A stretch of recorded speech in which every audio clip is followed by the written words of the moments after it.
تر سلسلہ رب العالمین نے اسے اعلیٰ و عرفہ مخلوق میں سے منتخب فرمایا. کبھی کوئی رسول جنوں سے اللہ نے پیدا نہیں فرمایا, فرشتوں سے کوئی پیغمبر نہیں آیا. سارے کے سارے انبیاء آدم علیہ السلام سے لے کر محمد رسول اللہ تک اللہ نے انسانوں سے پیدا کیے. انسانوں میں سے اللہ رب العالمین نے مبعوث فرمائے, بلکہ آپ نے خود فرمایا نا سید ولد آدم. حالانکہ آدمی خود سردار ہے, لیکن فرمایا نا سید ولد آدم, میں تمام تر آدمیت کا سردار ہوں. رب العالمین نے مجھے یہ مقام اور مرتبہ عطا کیا ہے.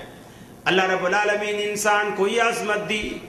انسان کی عظمت کا یہ تقاضا ہے کہ اس عظمت کو رب العالمین کے دروازے پر عزت دے, رب العالمین کے دروازے پر اپنی جبین نیاز جھکائے, رب العالمین سے مانگے, رب العالمین سے گڑ گڑائے. غیر کے دروازے پر جا کر غیر کے آگے جھک کر اس عظمت کو ذلیل و خوار نہ کرے, اس وقار کو رسوا نہ کرے, اس وقار کو نہ گرنے دے. اللہ رب العالمین نے انسان کو جو عظمت عطا فرمائی ہے, اور اگر انسان اپنے اس مقام کو نہیں پہچانتا, فخر کرتا ہے, غرور کرتا ہے, تو رب العالمین اسے ایک اور بات یاد دلاتا ہے. فرمایا وَلَقَدْ خَلَقْنَا الْإِنسَانَ مِنْ سُلَالَةٍ مِنْ طِينٍ ثُمَّ جَعَلْنَاهُ نُطْفَةً فِي قَرَارٍ مَكِينٍ ثُمَّ خَلَقْنَا النُّطْفَةَ عَلَقَةً فَخَلَقْنَا الْعَلَقَةَ مُضْغَةً فَخَلَقْنَا الْمُضْغَةَ عِظَامًا فَكَسَوْنَا الْعِظَامَ لَحْمًا. اے انسان دیکھتا نہیں, ہم نے تجھے بجنے والی ایک مٹی سے بنایا, گارے سے بنایا, پھر ہم نے اس مٹی کو ایک نطفے میں تبدیل کر دیا, قطرہ پانی میں تبدیل کر دیا. اس نطفے کو ہم نے ایک مقررہ مدت تک تیری ماں کے پیٹ میں رکھا, رحم میں رکھا. پھر فرمایا اس نطفے کو ہم نے فرمایا جمے ہوئے خون میں تبدیل کر دیا. پھر جمے ہوئے خون کو ہم نے بوٹی میں تبدیل کر دیا. پھر اس بوٹی کو ہم نے ہڈی میں تبدیل کر دیا. فَكَسَوْنَا الْعِظَامَ لَحْمًا, پھر اس ہڈیوں پر ہم نے گوشت پوشت چڑھا دیا. ثُمَّ أَنشَأْنَاهُ خَلْقًا آخَرَ, پھر ہم نے دنیا کے سامنے جیتا جاگتا انسان بنا کر کیسے خوبصورت مکھڑے کے ساتھ ہم نے دنیا کے سامنے لا کر رکھی. دنیا آج دیکھ کے اسی پہ لٹو. کتنے لوگ ہیں جو عاشق, کتنے لوگ ہیں جو معشوق. اللہ نے کتنی خوبصورت شکل بنائی, کتنی خوبصورت شکل بنائی, لیکن فرمایا تم آج بھولتے ہو نا, آج تمہیں تم یاد آتا ہے کہ ہم, میں, یہ, میں, وہ, لیکن یہ بھول گئے ہو حل تعالی الانسان حین من الدہر لم یکن شیئا مذکورا. کائنات میں ایسا دور بھی انسانوں تم پر آ چکا ہے, تمہارا تو وجود کیا, تمہارا تو ذکر تک دنیا میں نہیں تھا, تمہارا تو ذکر تک دنیا میں نہیں تھا, اور پھر ہم نے تمہیں وجود بخشا. الم نجعل له عینین ولسانا وشفتین. آج کتنے کینچی کی طرح تمہاری زبانیں چلتی ہیں, کتنی خوبصورت تمہاری بینا آنکھیں ہم نے تمہیں عطا کر دی ہیں. دنیا تمہاری آنکھوں کو غزالی آنکھیں کہہ کر کے بڑی بڑی غزلیں لکھ مارتی. ہم نے کتنی خوبصورت تمہیں آنکھوں کا مالک بنایا, خوبصورت شفتین ہونٹوں کا تمہیں مالک بنایا, خوبصورت زبان کا مالک بنایا. کیا اس کا کوئی حق نہیں بنتا جس نے یہ نعمتیں عطا کر دی؟ اگر اللہ رب العالمین اندھا بنا دیتا تو کون پوچھتا, گونگا بنا دیتا تو کون پوچھتا, ہونٹ کٹا بنا دیتا تو کون پوچھتا, ناک آگے کی بجائے پیچھے لگا دیتا تو اس سے کون پوچھنے والا تھا, پاؤں نیچے کی بجائے سر کے اوپر لگا دیتا تو کون پوچھنے والا تھا. اللہ رب العالمین پر کون اعتراض کرتا؟ لیکن اللہ رب العالمین کا حق بنتا ہے کہ اس کی نعمتوں کی قدر کرتے ہوئے اس کے دروازے پر آئیں. اللہ رب العالمین نے ہمیں سمجھانے کے لیے دنیا میں بے شمار متضاد چیزیں دنیا میں دکھا دی, دنیا میں لگا دی. اے مشرکو, اے قبر پہ جھکنے والو, دل دل کے پجاریوں, تابوتوں اور تازیوں کے آگے سر جھکانے والو, تم دیکھتے نہیں ہو دنیا میں نے تمہیں آنکھ کی نعمت عطا کرنے کے بعد دنیا میں بے شمار اندھے بھی پیدا کر دیے تاکہ تمہیں میری اس نعمت کی قدر معلوم ہو. تمہیں زبان کی نعمت عطا کرنے کے بعد, زبان کی گویائی عطا کرنے کے بعد دنیا میں کتنے گونگے بھی پیدا کر دیے تاکہ تمہیں اس نعمت کی قدر معلوم ہو.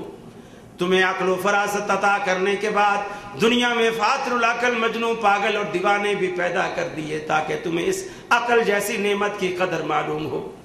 تمہیں آنکھوں کی بینائی عطا کرنے کے بعد رب العالمین نے دنیا میں کتنے اندھے پیدا کر دیے، تمہیں کانوں کی سنوائی عطا کرنے کے بعد رب العالمین نے کتنے بہرے پیدا کر دیے تاکہ تمہیں اس نعمتوں کی قدر معلوم ہو۔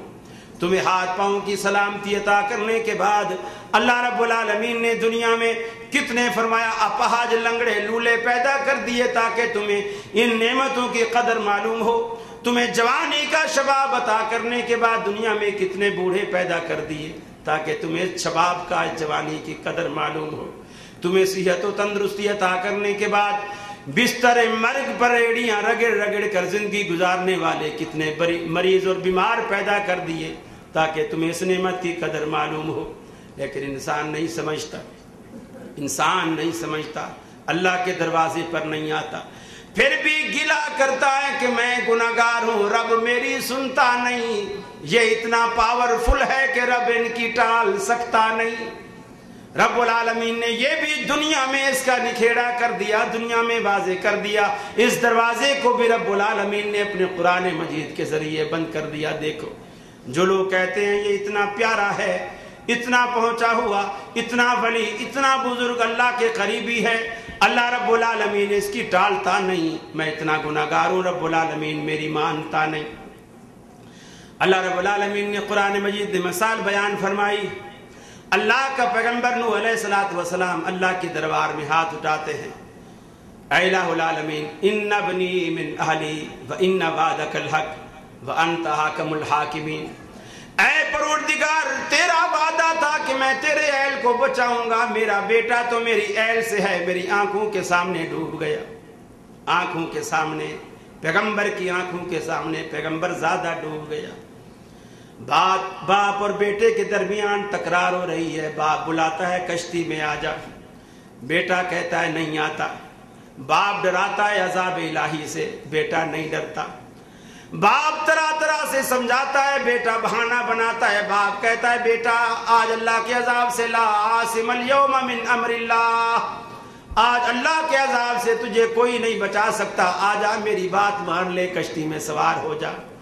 مشرک بیٹا پھر بھی وسائل پر تکیہ کرتے ہوئے کہتا ہے سآوی الی جبل یعصمنی من الماء، اے ابا جی مجھے مت ڈرائیے، اتنا بڑا جودی پہاڑ کھڑا ہے، میں اس پر بھاگ کے چڑھ جاؤں گا، پانی میرا کیا بگاڑے گا۔ باپ نے کہا بیٹا تیری بھول ہے، لا عاصم اليوم من امر اللہ، یہ تو بغداد والے کے کہنے سے سلاب نہیں آ رہا، یہ تو اللہ رب العالمین کے کہنے سے آ رہا ہے، وہ بچائے گا جسے تو بچے گا، وہ ڈبوئے گا تو کائنات کی کوئی طاقت بچا نہیں سکتی۔ پیغمبر کی آنکھوں کے سامنے پیغمبر کا لخت جگر ڈوبتا چلا گیا۔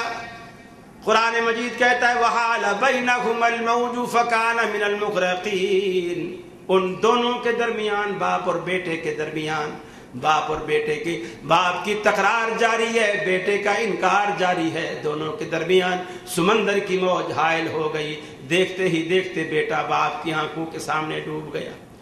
فطری محبت سے مجبور ہو کر اللہ رب العالمین کے سامنے ہاتھ اٹھا دیے، ان ابنی من اہلی وان وعدک الحق، اے میرے مالک، اے میرے داتا، تیرا وعدہ تھا کہ میں تیری اہل کو بچاؤں گا، میرا بیٹا تو میری اہل سے تھا، اسے بھی تو نے بچانا ہی تھا، پھر میرے سامنے ڈوب گیا۔ اللہ رب العالمین دیکھو اپنا پیغمبر ہے، پیغمبر مخلوق میں سب سے زیادہ اللہ کا قریبی ہوتا ہے، لیکن اللہ رب العالمین نے فرمایا یا نوح انہ لیس من اہلک، پہلی بات تو تیری یہ غلط فہمی دور ہونی چاہیے، ہمارے ہاں نسبتیں خونی رشتے سے نہیں ہوا کرتی، روحانی رشتے سے ہوا کرتی ہیں۔